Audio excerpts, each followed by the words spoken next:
You're hanging out after hours with Matt Anderson, presented by Inside the Gamecocks. Welcome into the Late Night Gamecocks show. I am your host, Matthew Anderson, joined by my freshly minted co-host, Alex Jones. Alex, how are you doing? I'm doing great. I'm excited for this to get this rolling. It should be fun. I'm so excited that Alex is here, not only because he is an astute Gamecock recruiting expert and Gamecock sports expert, but also it gets really hard to do 45 to 50-minute monologues once or twice a week. So super happy to have Alex here. And look, Alex, you all know, Alex is on thebigspur.com. He is writing articles 24/7. I think that his record is 100 articles in one day. So you're getting the most expert person that we have on the Big Spur on this show. So Alex, couple words, what are you thinking about this show and what are you looking forward to? Yeah, I'm just looking forward to talking about all of South Carolina sports. We go into the recruiting season now, into the summer, got some camps and big official visits. And, before we know it, it's going to be football season. And then before we know it, it'll be basketball season, then roll through again. I was thinking about this earlier today. I started this show right before the super regionals last year against Florida or the regionals. So I've been doing this for a year, but you're an absolute natural, and I cannot wait to have you host this with me every single week. Tuesdays, 9 p.m. You're going to get Matt, you're going to get Alex, and you're going to get all the information you need. So looking at what's going on right now in Gamecock world, obviously the regional ended poorly for South Carolina. It led to Mark Kingston no longer being the head coach of the University of South Carolina. And there was a big official visit weekend that happened this weekend. So we'll talk all about that. But first, I just want to say that it did not work out for Mark Kingston in South Carolina. I just want to let everyone know that he is a stupendous guy, like one of the best people in the world. And we wish him well wherever his next coaching job is. But at the same time, I think that everybody, and even Mark Kingston, might admit that it might have been time for a change of scenery. So we're going to have John Whittle on the show here shortly. And John is going to he's going to spill all the tea. He's going to talk about everything about this coaching search, what Gamecock baseball should be year in and year out, what the expectations are, what a realistic expectation is. And then at the end of the show, we're going to get to official visits and what happened over the weekend and what's to come this weekend. So, Alex, quickly, your thoughts on the baseball season before John gets on here. Yeah, I think it was just one of those seasons where they had a lot of things just not go their way. You kind of figured that if South Carolina lost out of regional, you would expect a change to be made at head coach, and that's what happened. And it's going to be interesting to see where this goes here in the next couple of weeks.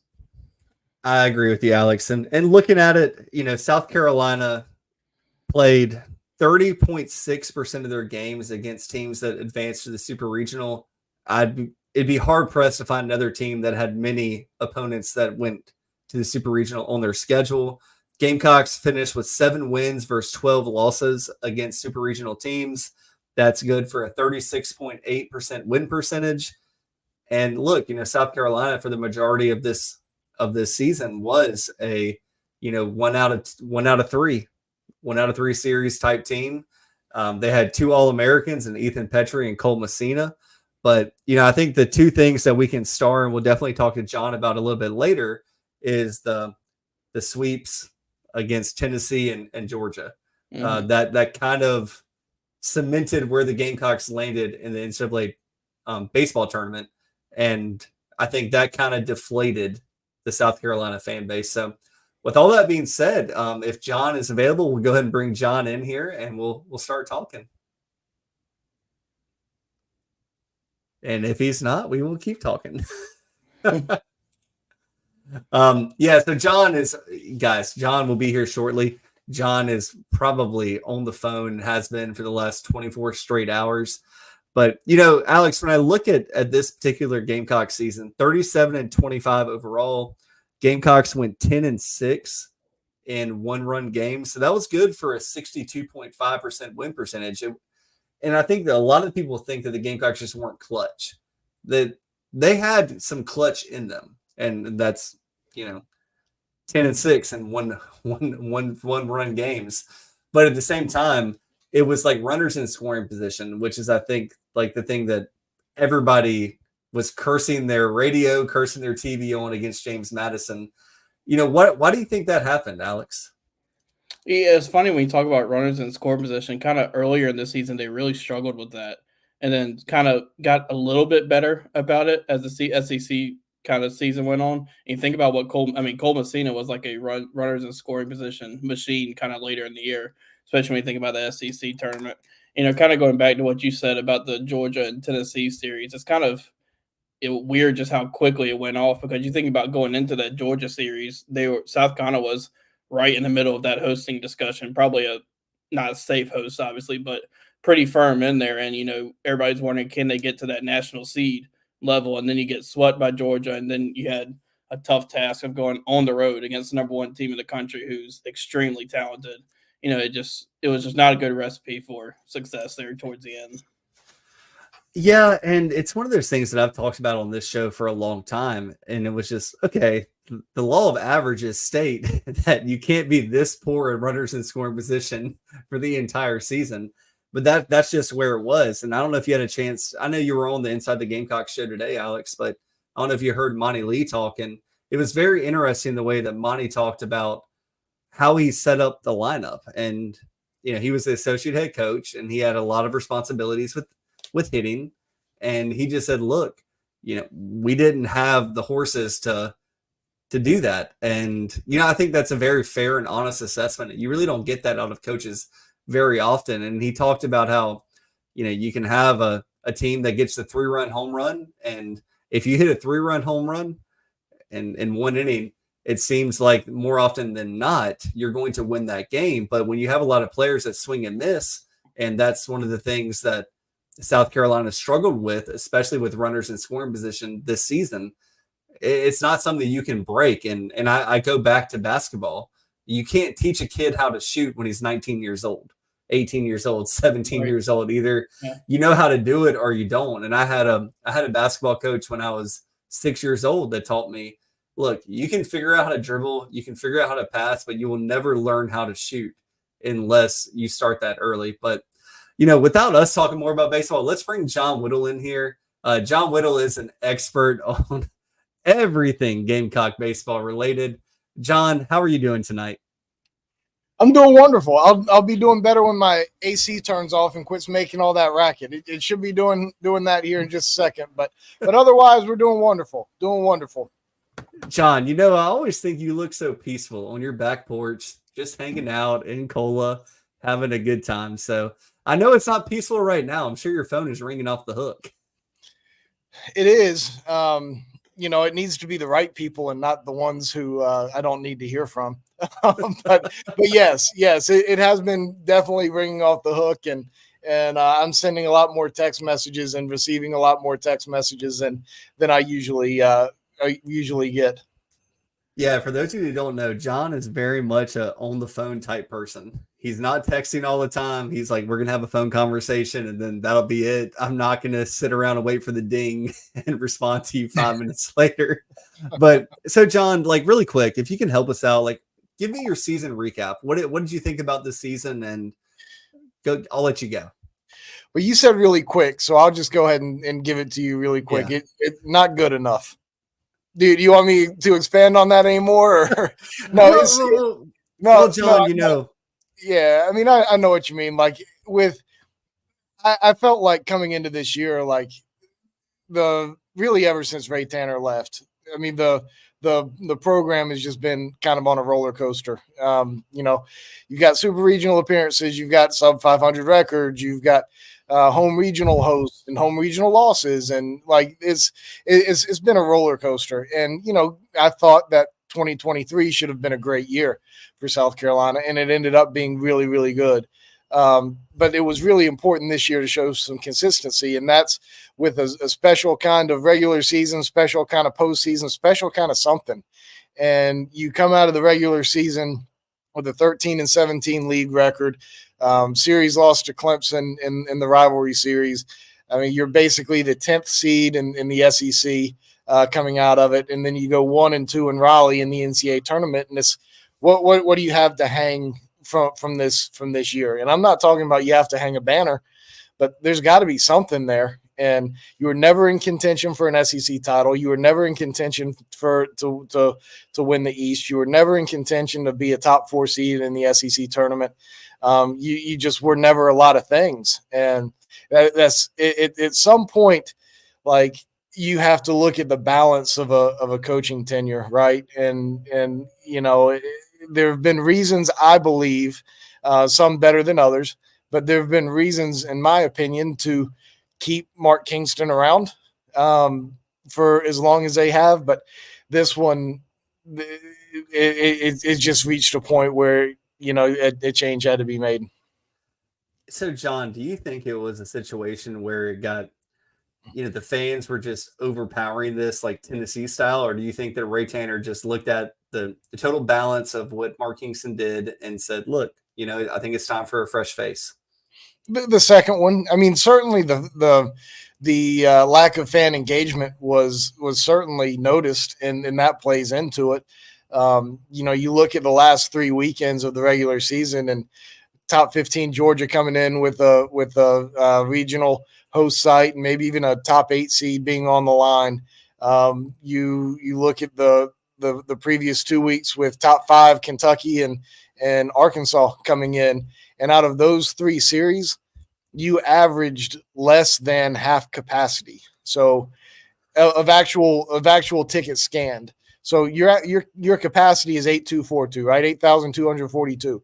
You average less than 4,100 fans actually passing through the turnstiles for those 3 weekends. We're not talking about like Missouri, or we're not talking about a team that was, you know, 2-15 in the conference going into those games. Like these are top 5, top 15 teams in the country coming in, and you're playing for hosting a regional top 8 seed, and people still aren't engaged. So, you know, that certainly factored into the decision. But, you know, even if it was packed out, like on the balance of 7 years, like it hasn't, it just hasn't been good enough for South Carolina baseball. And that's the tough thing, especially when you talk about the Tennessee series, the Georgia series. But leading into that Georgia series, it seemed like the Gamecocks were, I don't know, John, you know better than me, like 10, 11, 12, like over like in the national top 16. Like it seemed like the Gamecocks were right there, and then it's like the balloon deflated. Do you have any idea why that happened, or was it just better teams beat you 6 straight games? That's a great question, and I don't have a great answer for you right now. Like, Georgia was playing really good baseball at a time when, you know, South Carolina just kind of hit a bump in the road and just weren't playing great. Like, they couldn't find themselves on the mound. They weren't playing any defense. They hadn't played defense much of the year, but weren't playing any defense. They lost their way a little bit on the mound, and, you know, you just weren't hitting the ball well enough to make up for that.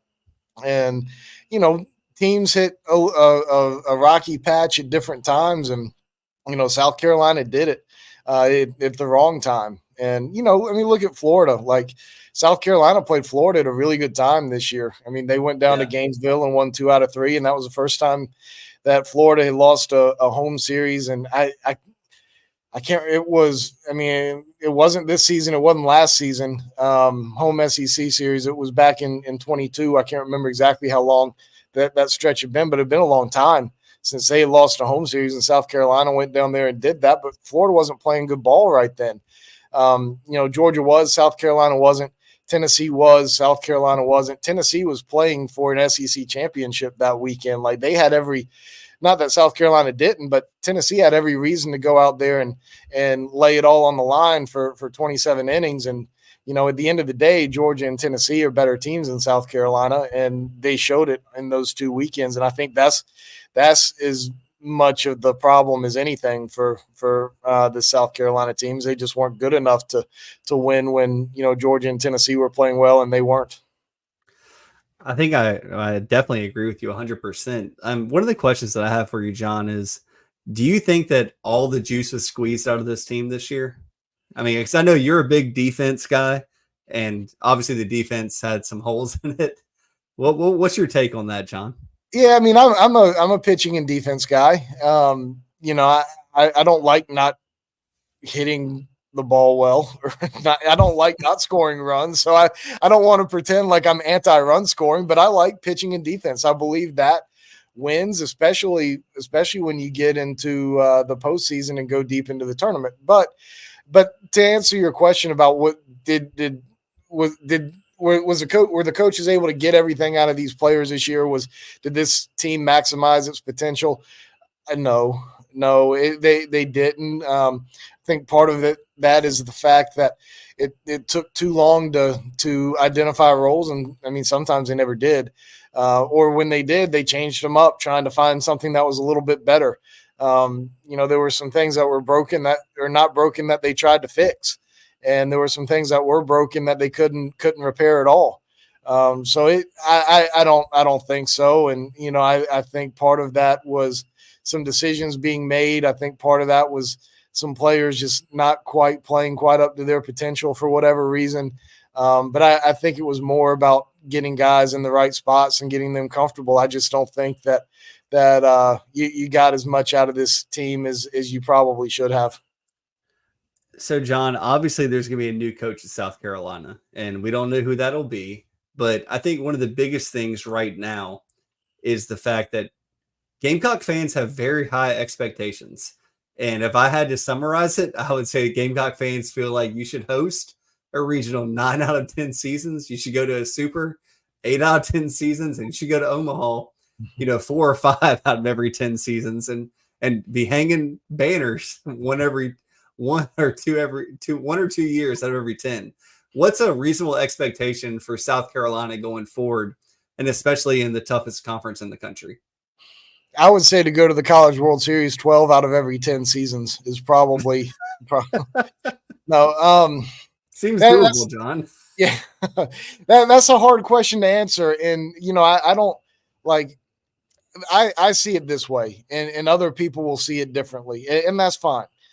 People can think I'm an idiot, but I've always believed that you have to go into a season with expectations on what that year should be like. Like you have to figure out, okay, how am I compared to my peers in this season? Like I don't think you can sit there and say like, you know, we've got to hit this benchmark of super regional or College World Series 3 out of every 5 years. And then if you only do it 2, then you say, okay, it's a failure and start over.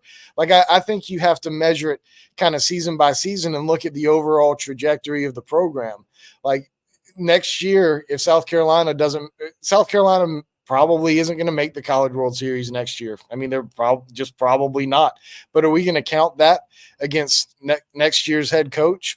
Coming in if the whole team goes into the portal and whatever else. Like I just don't like that. I just don't like that thought process, and that's just me. So I think you have to look at each season and figure out, okay, how good can this team be? Where does the talent stack up? Where can I improve? Where are my strengths? Where are my weaknesses? And kind of measure it that way. And if you feel like the program is trending in a positive trajectory, from year 1 to year 2, and then from year 2 to year 3, like if you feel like you're going in the right direction as a program, then you keep at it. I don't think that necessarily hitting benchmarks or falling short of benchmarks is like that is necessarily indicative of a great coach or a bad coach. I think you gotta look and see what the trajectory of the program feels like and looks like. Well, it's funny because we're going to talk about coaching candidates here in a little bit, but I see a lot of backlash about Monty Lee at Clemson. And look, man, Clemson just got to their first super regional in 15 years, something like that. It's been a long time. So maybe Clemson isn't built to make a super regional, the way the Gamecock fans feel their standard is. But in this era of college baseball and college sports in general is just absolutely wild with free transfers, unlimited transfers and NIL, how quickly would a Gamecock coach need to retool this roster? And, I heard you say earlier that, probably not going to the College World Series next year. Well, newsflash, everybody, only 8 teams get to go to the College World Series every single year. But, what would the next coach need to do to fill in holes? And is it possible at South Carolina?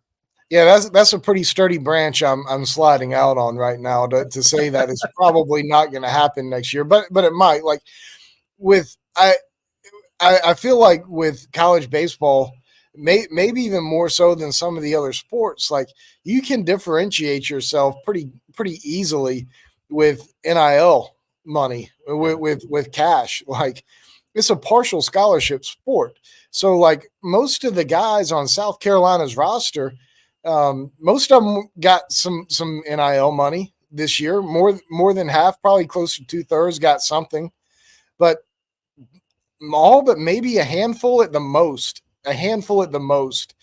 were making any money. Most of them were still paying out of pocket. Most of them weren't even having their school covered. Like most of those guys, all but probably a handful, were paying out of pocket to play baseball at South Carolina. So if you have a huge financial commitment, which I think is going to increase pretty substantially because of the coaching change, like you can make you can make an impact really quickly in terms of getting guys out of the portal and rebuilding the roster. Like if you've got $1.5 million, then you're going to have access to a lot more guys than if you have half of that. I mean, that's just math. That's just facts. It works. Yeah, like you can get twice as many players, or you can get much better players, or however you want to divvy that up. So I do think that there is going to be a significant investment from an NIL standpoint. Here in the very near future, I think Ray Tanner might be on a phone call right now, trying to solicit some money to go towards paying players. So it's that's certainly going to be a big deal. But with the portal being open now and with things moving as fast as it does, like I think with South Carolina, you've got to move not too fast to where you do something wrong, but you need to move with a sense of urgency, knowing that, the longer you wait around, the more good players aren't going to be around. Well, and I think that especially right now during this interim tag for Monty Lee, South Carolina could not have a better person in charge of the baseball operations than Monty at this point right now. And John, you knew we were going to ask this. I got to ask this real quick. Is Alex just up there to look pretty, or what's going on here? Alex? No, I was letting you go. I was letting you go. Okay, I want Alex to chime in here soon. He's a beautiful face, but I want to hear some interaction over there too. But Matt, you go ahead and we'll let Alex go here pretty soon. Yeah. Well, Alex has all the recruiting tidbits that are coming a little bit later. And John, you're more than I love it. So he is just there for his looks. Hey, you know what? That's Alex what they told. That's how they got me on. No. Alex is here for a lot more than his looks, and his looks are plenty enough. Alex, we appreciate it.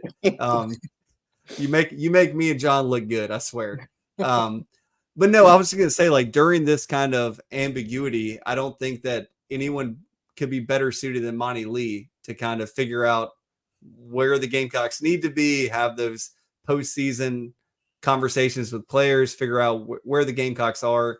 And that kind of leads me right into my next question, John. Obviously, Monty Lee is going to be a candidate at South Carolina, and there are many more candidates.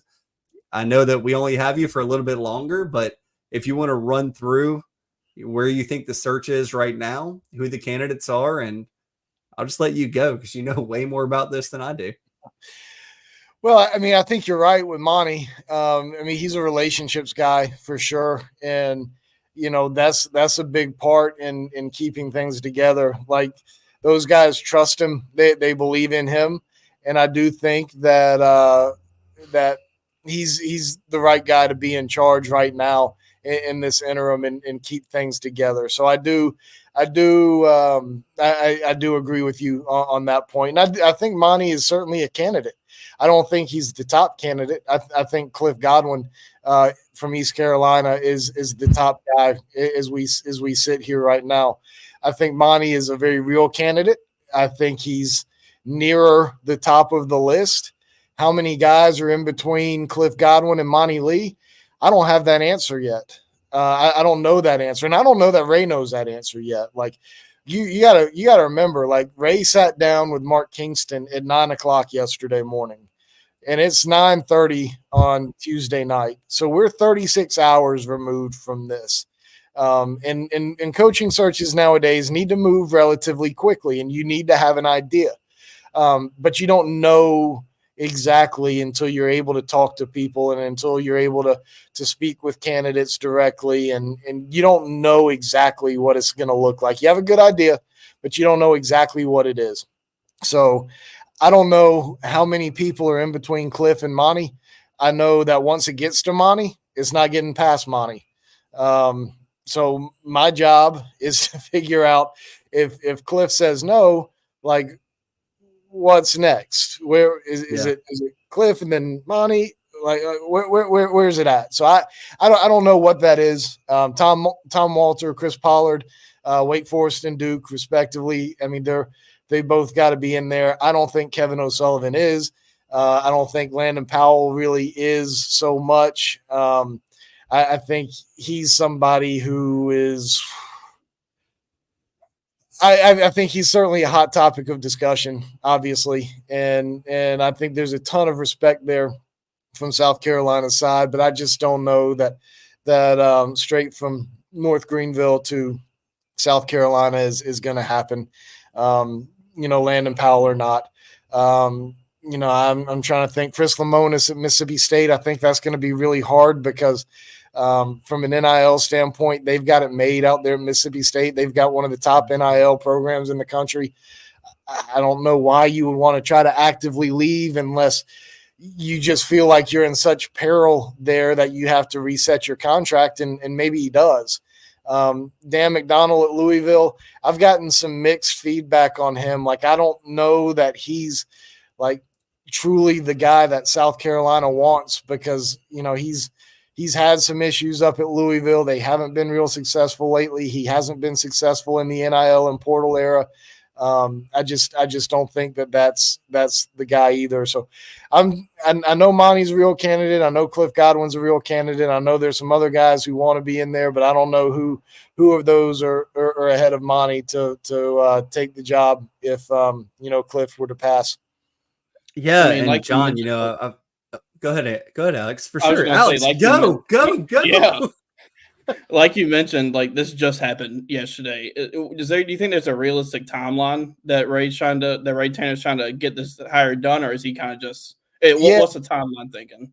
Yeah, great question. I mean, I don't know that it's going to be immediate, but I don't think it's going to last longer than maybe the middle of next week. I think you've got every opportunity to get it done by then and before then, because, the guys that you're looking at they're done.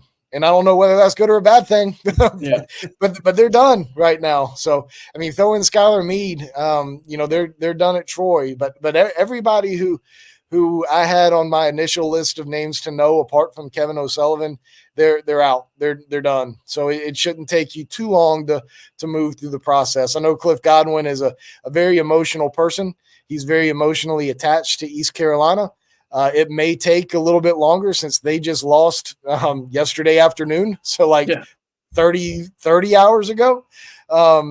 It may take a little bit longer to figure out where he is in all this. And I think he's the number one guy. So, you may have to wait a couple of days before, truly figuring him out. But once you get past that, I don't think it should move particularly slow.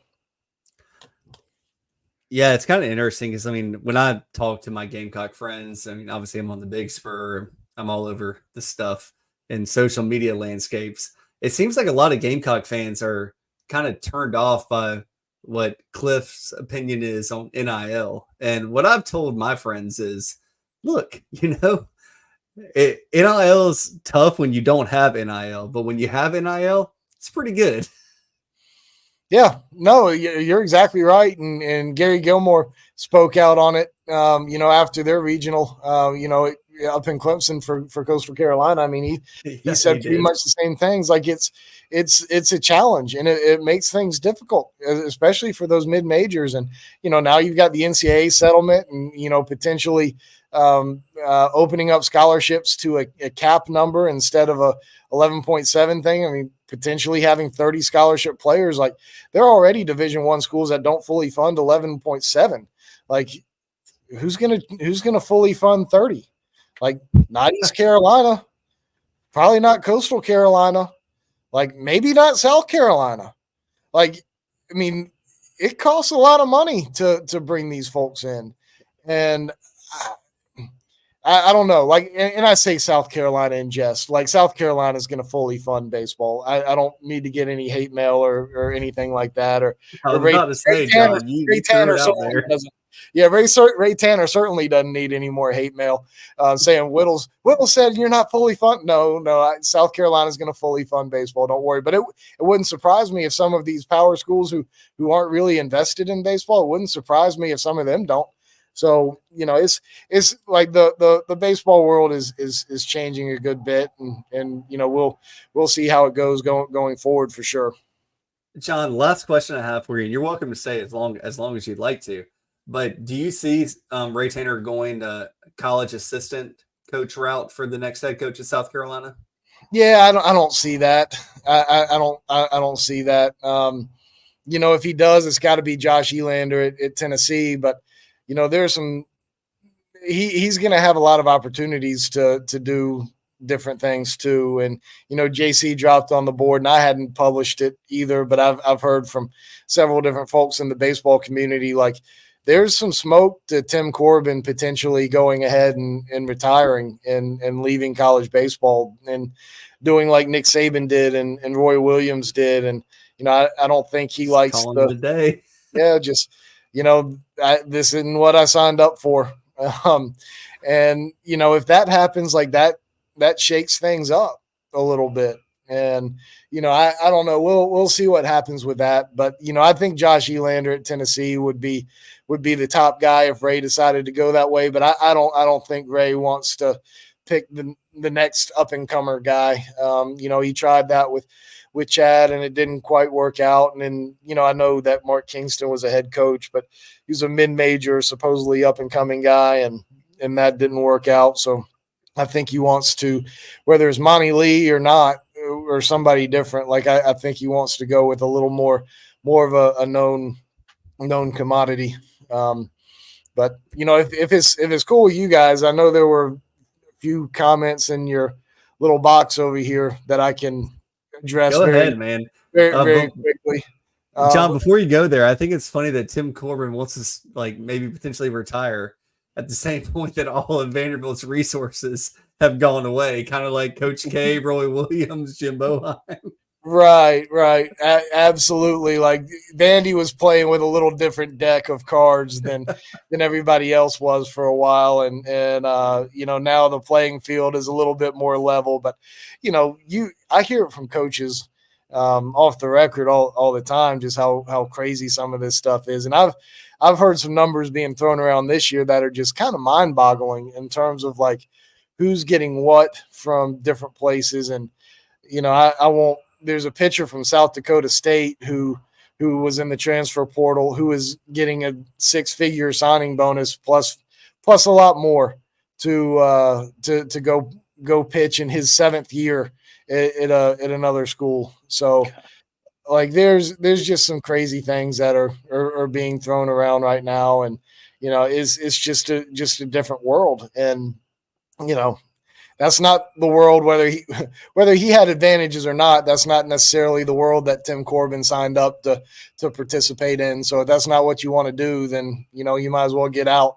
But to your point, you're exactly right. He lost some advantages, and now he's thinking about hanging it up. But we'll see if that actually happens. we'll Yeah, see. That's well, John, go ahead. Hit whatever questions and stuff you want to address. well. We're happy to- There's somebody up there wondering which Alex Jones is going to be here. So that's nothing new. I can't comment on that. Yeah. Something It's about Alex frogs. Jones I do Sr. have some frogs back in the backyard. So yeah, somebody said with the portal being open, come closer, would come to an end sooner rather than later. I think portal has a little bit to do with it, but not much. Just because I think Monty's got things a little bit stabilized. And you've got to make the right hire not only for this year but for the future. I think you take player considerations and portal considerations and immediate team considerations. I don't think you take those lightly, but it's the small part, not the biggest part. You got to make the hire right for the future of the program. Zeroed in on his main guys, I think probably so with Godwin, but I don't know beyond that. Do we have enough money in NIL to be successful in baseball? And if we have the capacity to give more in NIL, why didn't we do it while Kingston was here? I would say yes, enough money to be successful in baseball. I mean, South Carolina, I think, had more money than Kentucky this past year, and Kentucky won an SEC championship, and South Carolina finished in 10th. So if Kentucky can compete, I think South Carolina has the resources to be able to compete. It makes it a little bit more difficult. You can't miss on things, but I think you do have enough resources to be successful. And honestly, it's not about the university when it comes to why didn't we give more to King when he was here. It's not just about the university. It's about donors wanting to do it, and it's about a coach wanting to get out there and help raise money and support it. And Kingston did a lot of good things here at South Carolina, but being out in the community and being out in front of donors and out and being vocal and that just wasn't his thing. And you've got other schools head coaches and like out having big dinners with big donors and hosting events and doing all these things to raise money. And that's not something that Kingston was ever really forceful in doing. And, it's not about USC allocating X amount of dollars from a pot. It is about going out and raising money and people wanting to give money. So there's going to be people who are more fired up to give money now that there's a coaching change, and it's not about the other. It's not about USC not delegating the resources.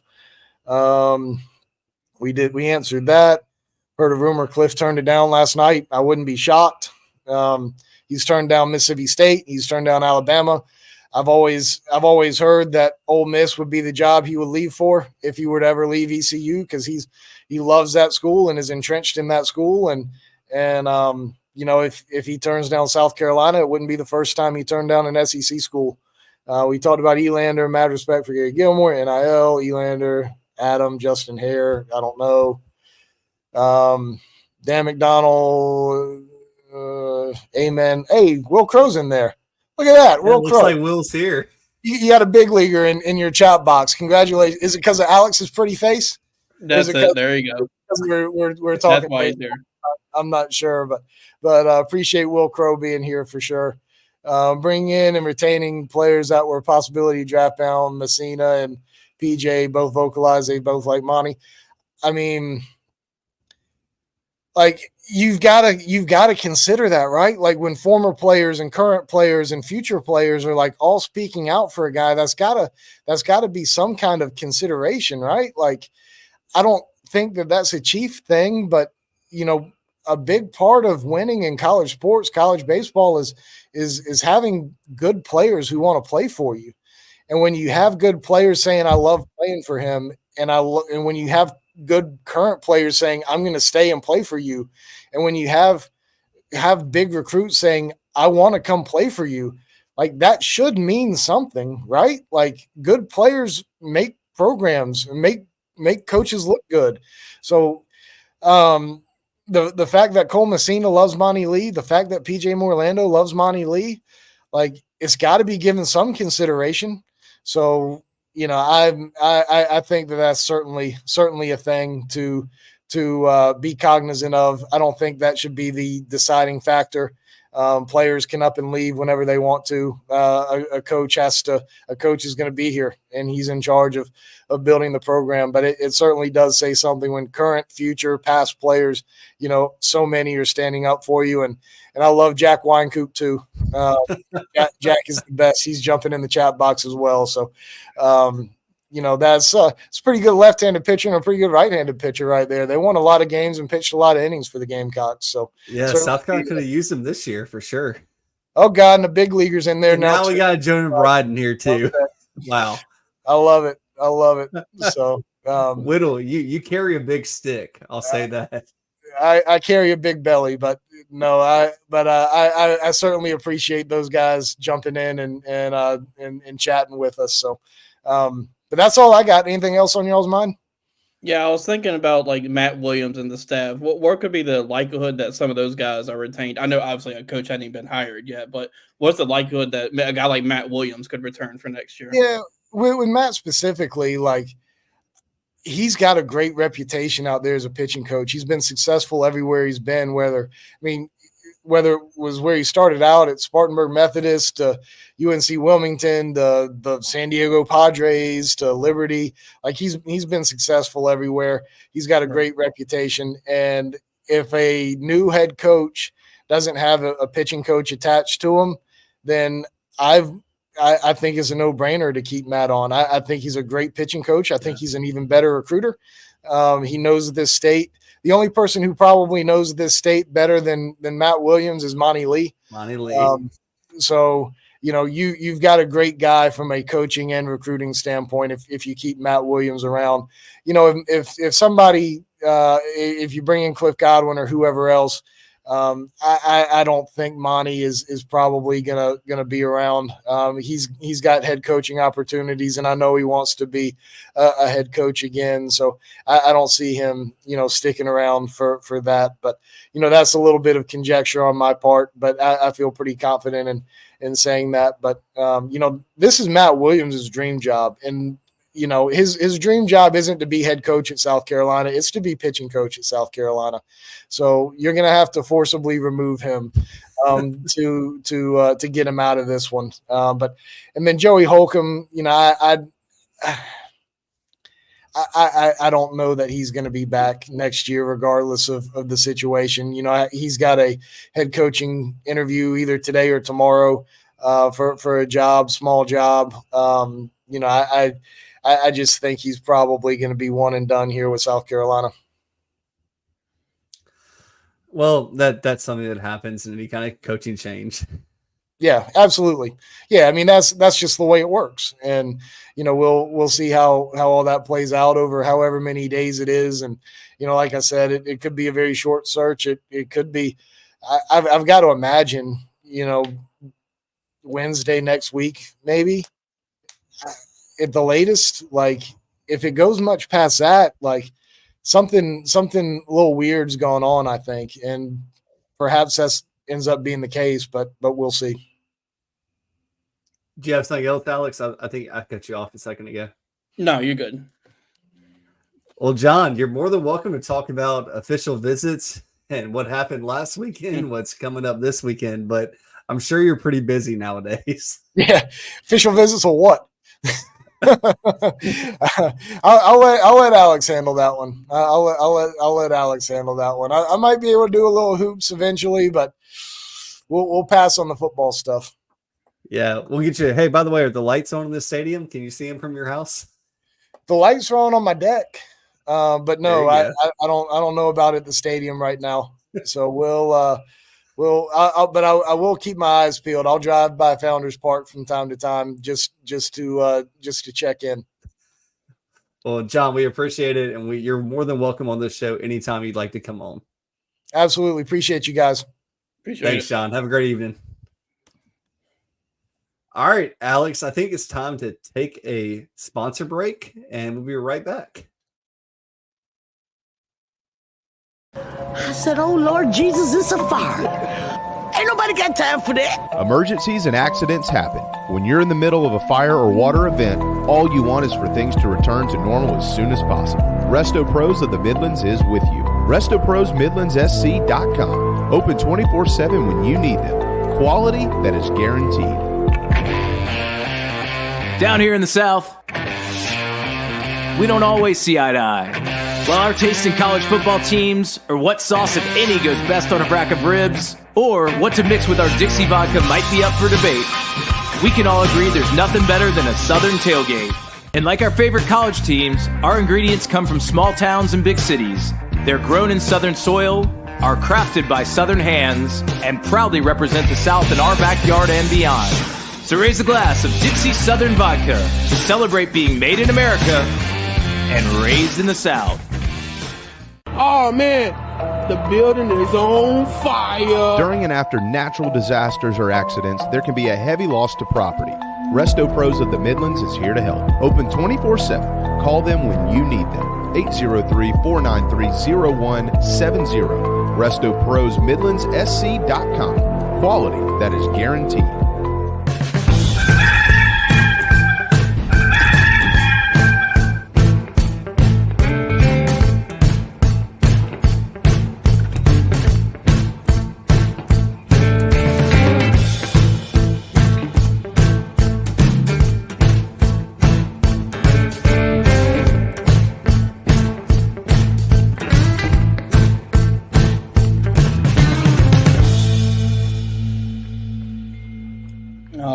Welcome back here to the Late Night Gamecock Show. It's time to let's get into some recruiting stuff now. We got, recruiting starting to run up here. This past weekend, we got started with Beamer Camp session on Friday, which got a couple offers coming out of there, 2 quarterbacks, and then a guy, Quell Holman, earned an offer after a strong camp performance. And then after camp, we had South Carolina had 12 official visitors come in. It's headlined by Jared Smith, who is a 5-star edge out of Alabaster, Alabama. And I think South Carolina made up some ground there, or made some good ground there. They got some, obviously, with a guy like him, there's a lot of people going to battle with him that they're going to battle for. But, I think when we look at a guy like Sterling Lucas, he's gone and gotten guys 5-star edges, and like Dylan Stewart up in the north, Deju, those guys. Excuse me. And then, there's just another guy that he's got him in a fight with. And I think South Carolina's got a decent chance, and they're right there. And some other guys who were in this past weekend include Jalen Gilchrist. I know he was a guy who had a crystal ball prediction, and after this past weekend, he and Jaden Breaker, who's a linebacker that I think the South Carolina feels pretty good about. And, looking at the rest of the list, you got guys like Malik Clark, wide receiver from Rock Hill. He's someone who there's a couple of guys from this past weekend who they're kind of in a battle with North Carolina. I think he's definitely one of those. He's got some visits though coming up here recently or in the next couple of weeks. So be interesting to keep an eye on him. And the guy like Tayshawn Austin, who I spoke with today and had something up on the board about, North Carolina is also in there with him. And I know he's got a Rutgers official visit. So Matt, what was kind of some of your takeaways and thoughts from what you saw from the weekend? Yeah, obviously Jared Smith was one of the bigger guys on campus. It looked like the Gamecocks had a lot of positive momentum with Smith. We'll see if that can carry over. I know they got to survive the official visits. Outside of that, Jalen Gilchrist, I think he is a really good offensive line prospect. I know that he's pretty tight with Lonnie Teasley. I saw that, very likely we're going to see some crystal balls come in for South Carolina on him. I got to pull my sheet up here. I think one thing with this. Oh, sorry. Go ahead. I was going to say, I think one thing with this weekend too, like they didn't get any. There weren't any welcome home tweets or anything. Like, didn't get any commitments, but I think it's going to be something down the road where we look back to this weekend and it turns out where it's a pretty successful weekend with guys that they were able to land. Yeah, and I don't think last year there were that many welcome homes on the first official visit weekend. And South Carolina does things differently, and it's not always it's always about the calendar and when official visits can happen. But Jalen Gilchrist, he's been on campus a ton. He's been around the South Carolina program a ton. Lonnie Teasley has a good relationship with him. I think the Gamecocks have a puncher's chance there. Cortez Smith is another offensive tackle that I was interested to see what happened after the weekend. I think that the Gamecocks probably stayed within his top 3. I don't necessarily know if they have, vaulted up to number one right now, but he can come back to campus for an unofficial visit. I mean, looking at the weekend, you had a 5-star, you had five 4-stars, and 6 3-stars. That's a really, really, really good first official visit weekend. And coupled on, David Sanders, a 5-star who came in a couple weeks back for an official visit. And then looking next week, they have another 5-star coming in. I think South Carolina's doing all they can. And all you can do is get these guys on campus. Right. But the Jadon Blair, 4-star safety. I don't know what you think about him or where the Gamecocks stand. What's your take on Jadon Blair? I think there's still some ground to make up there. I mean, every official visit's good. Like you make up ground, but he's got a lot of visits left, and I think he's one of those in this group that I think there's still some ground to make up with. And going back to Cortez Smith, I think with him, they did make up some ground there, and I think Georgia's probably a team to watch there moving forward. So, but I think kind of sticking with that, some of these guys with this first weekend, a lot of these guys still have a bunch of official visits left. So many of these guys aren't going to lock it down that first weekend because they know they can still go on these visits, but still doesn't mean that South Carolina is in a bad shape, but I think they're fine. Yeah, and you look at it, a lot of these kids now are making commitment plans in mid-June or mid-July or August. Right. A lot of these kids want to get this decision off of their plate before their high school senior season starts. And there's a lot of ground that can be made up, with official visits when college football is back and you have on-campus visits, and then you have, that season in, November, December, January. I don't remember when the cutoff is, but you still have an opportunity to get kids on campus again. But, it looks like 4-star wide receiver Winston Walker Jr. I don't know if the Gamecocks are really going to push for him. They're looking for bigger wide receivers. Mm-hmm. Our offensive guard, Dontrell Glover, I don't know much about him. Can you give me a little take on this guy? It's kind of interesting with him. He released a top 9 in March, and South Carolina wasn't in it. And so I think he said it was his last spring practice. Sean Elliott came by practice and said, hey, you got a chance to come to South Carolina and be a day one starter. So he's like, okay, I'll visit. And now South Carolina's in his top 4. But I think he's kind of in that group of there's still some ground to make up with him. They still got some more work to do. Yeah, I think the other guy we need to talk about is 4-star wide receiver in-state, Malik Clark. Yeah. Can absolutely run. He's fast as crap. And I mean, it was interesting for me that with Winston Walker on the official visit calendar for this past weekend, they still told Malik that he was their number 1 wide receiver target on the board. Where do you think things stand with Malik Clark? Yeah, like you said, they very much let him know that he's a priority for them. Mike Furry and Shane Bierman, all of them did. With him, he's still got a little while left in his recruitment. And kind of like I said earlier, I think the 2 schools right now maybe to kind of keep up with him are South Carolina and North Carolina. I think, let me make sure and check this. I think he goes to North Carolina. Yeah, he goes to North Carolina this next week. And he's got Florida State the week after that and NC State. So, and I know North Carolina's got a couple crystal ball picks. So I kind of think it's a South Carolina, North Carolina thing right now. But we'll see kind of here in these next few weeks once he wraps up these OVs.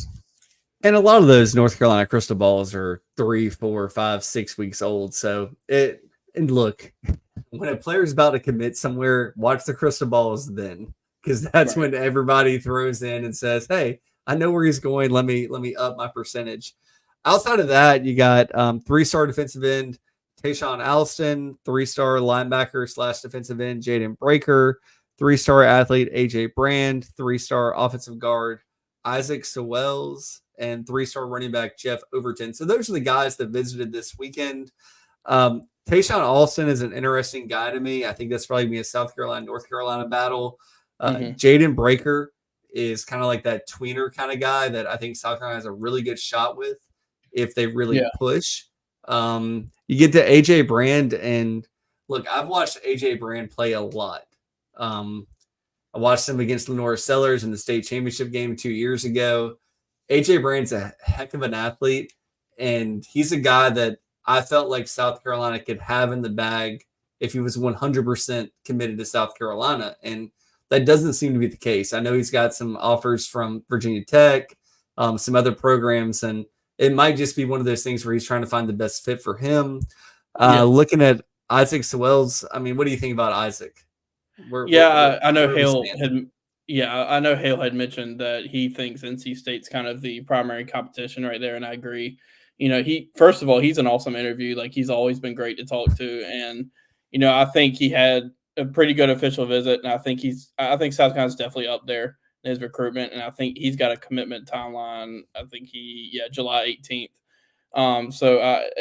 We'll see because I know he goes to NC State here June 21st. So we'll see kind of after that, because they get that last little visit in. We'll see where things stand kind of right there. Yeah, and the last guy that visited this past weekend was 3-star running back Jeff Overton. I know that running back has been, a dogma type thing to say at South Carolina over the past couple of years, but I will say that Marquell Blackwell is casting a big net. I don't know if Jeff Overton is his guy that he's zeroed in on, but I think he had a really good visit from everything that I've heard. Yeah, it's just another one of these Virginia guys that South Carolina's in on. Yeah, with him, it's kind of watching those in-state schools, because Virginia and Virginia Tech are very much in this recruitment, and we'll see what else happens on the recruiting board. When you think about the position heading into this year, they're in a pretty good spot, kind of numbers wise. Yeah. Obviously, you lose Rocket Sanders after this year, but you got guys like Oscar Attaway, Jordan Howell, who's only played 1 year in college, and then the returning guys, DJ Braswell and Matthew Fuller coming in. So, I could see them taking one running back maybe in this cycle, and maybe Jeff Overton. So we'll see.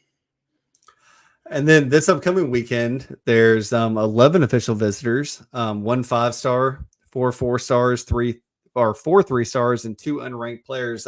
One thing I will say really quickly before I let Alex dig into this: when South Carolina brings an unranked prospect in for an official visit, just watch it. Just watch and see what happens, because sometimes those players haven't been ranked appropriately, don't have their film out there. I know that David Bushey is a guy that the Gamecock coaching staff found in camp, and they love him. Mm-hmm. So, first thing, 5-star wide receiver Isaiah Gibson, he committed to Southern Cal back in March. Do you think he's going to make it to campus? I think so. I think another guy that Sterling Lucas has South Carolina in on.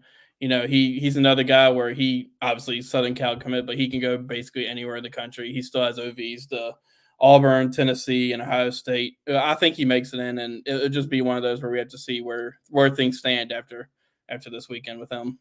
Yeah, it's kind of funny, Alex, because Bryson Allen Williams, former Gamecock, who's now a staff member at Southern Cal, put out an interesting tweet this weekend, and I had to go back and look and be like, who is he talking about? And I was like, oh, it might be Isaiah Gibson. Who knows? But anyway, outside of that, you got 4-star defensive back Jonte Gilbert, who was very close to committing to South Carolina about a year ago, and you kind of seen him tumble in the rankings a little bit. How hard do you think the Gamecocks are actually pushing for Jonte? I think they're pushing for him. He's got a top schools list that includes NC State, Michigan, UCF, Louisville, Memphis, and Georgia State. He was once committed to Ohio State, and there was a little time it seemed like Clemson had some momentum there, but then they weren't included in that top 7. He's got a October 19th commitment date and still got some visits left. So I think with him, it's just going to be, I think South Carolina is going to push for him, but we'll see where visits go after here. It's one of those things. I think if South Carolina pushes for him, I think they can land him based on his other offers right now, unless somebody just blows him away with like an early opportunity for playing time. 4-star offensive tackle Juan Gibson. You got 4-star defensive tackle Kevin Wynn, 3-star Bryce Jenkins, 4-star Lex Cyrus, 4-star Brian Rowe. I don't know how you pronounce that, but he's a South Carolina commitment. 3-star DeMarcus Leach, South Carolina commitment. 3-star athlete Christopher Hatfield, and then you got the 2 unranked prospects, Preston Douglas and unranked linebacker AJ Holloway. Just real quick, before we get into official visit weekend coming up, what do you think is going to happen? And, what should Gamecock fans be looking for over all of these guys that are coming in? Yeah, a couple of those names you mentioned there are intriguing to me. The one, Kevin Wynn, I think he's got a really good relationship with Travian Robertson. He's another one of these guys who highly ranked, and being out of Greensboro, Georgia, he's number 57 player in the country. In that about 24/7 sports, the composite has a 193. There's a few players in this official visit cycle this week that's coming off a Georgia official visit. But like I said, I'm interested to see where South Carolina is with him coming out of this official visit because he really likes Travian Robertson. But, he mentioned to me after the spring game that, South Carolina is really high up there in his recruitment, and he likes kind of the things they can offer outside of football. And another guy you mentioned there, Lex Cyrus, the wide receiver out of Harrisburg, Pennsylvania. He's coming off an official visit from Penn State, and he actually told 24/7 Sports Brian Doan that it's quote, it's really here or South Carolina after that visit. So he's going to be one to keep a very close eye on to see where things stand here. Yeah, I mean that's a very interesting tidbit because South Carolina has the next official visit. They kind of know that going into it, and we'll see what happens there. I mean, I just always say, like, when South Carolina can only bring in so many kids for an official visit, and when they bring a player in, it's probably a player they like, they want to see in person, they want to get to know a little bit. But wow, I think that South Carolina has a good opportunity. And look, this is not the end of the official visit train. There are many, many more official visits that are on the docket. Some big time players still on the docket to come to South Carolina, and then you factor in all these Shane Beamer football camps that are coming up, and there are going to be some guys that kind of get figured out and get offers from camp. And look, when South Carolina offers a player at camp, I think it's a big sign to go ahead and pay attention to them. So, yeah, and just a quick note right before we got on here, Bryce Davis, a 4-star defensive end out of Greensboro, North Carolina, he announced that he's going to take an official visit to South Carolina here that June 21st weekend. And that was kind of interesting because he had a top 3 before that did not have South Carolina in it. And now he announced here just right before we got on that he's coming to South Carolina. So he'll be one in that kind of last group of official visitors to keep a close eye on. Yeah, and look, these official visiting players are in flux. Like, some people are gonna drop off, some people are gonna come on, but stay locked into the Big Spur, stay locked into Alex Jones, stay locked into Hale, stay locked into Whittle. Look, I've had Alex is on here. He's going to be here going forward. I can't wait for the future on this show. But at the same time, like, y'all heard John Whittle drop some knowledge, right? Yeah. So make sure you're on the Big Spur. They have specials running all the time. You can hop on and read all the stuff before Tuesday night at 9 p.m. when you hear it from me and Alex. So we appreciate all of you so much for listening. We appreciate you giving us your time. It's the most valuable thing you have, and we never take it for granted. And we thank you for giving that to us. And if you have any questions for us, you can always reach us at latenightgamecockshow@gmail.com, or you can find us on the Big Spur message boards under Matt Anderson or Alex Jones. And again, we just hope you have a great rest of the week. Stay locked into this baseball coaching search. Stay locked into the official visits, and hopefully we'll get some welcome homes coming here soon. So for me and Alex, I wish you all a great night and a great week, and we cannot wait to talk to you again. Have a good night, y'all. Bye.